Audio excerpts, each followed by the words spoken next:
За одоогийн хувьд бол би 35 нэмэх настай. 25-тай ч юм уу 20-тай охин бол биш.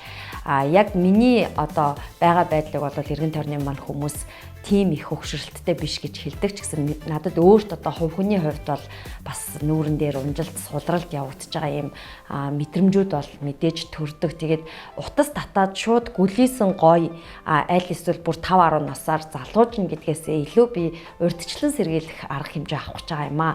Өөрөөр хэлэх юм бол удахгүй би 40 настай болно, 45 настай болно. Тэр үед одоогийнхоо төрхийг барьж үлдэхэд хамгийн туслах технологиудын нэг бол нүүрний утас. Утсаар нүүр өргөх ажилбарыг 25 наснаас дээш бүх хүмүүс хийх боломжтой бөгөөд таны арьс унж цуларсан энэхүү байдлыг өргөстэй утасны тусламжтайгаар өргөж арьсыг чангалах үйлчилгээ үзүүлдэг гэдгээрээ орчин үеийн арьс залуужуулах үйлчилгээний номер 1 сонголт болдог.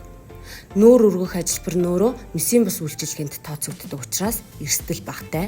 Мөн хийснээсээ хойш таны арьсны доогуур коллаген нүсэл нэмэгдэж арьсыг өөрөөр нь залуужуулах процессыг сөдөөж өгдөг гэдгээрээ давуу талтай байдаг.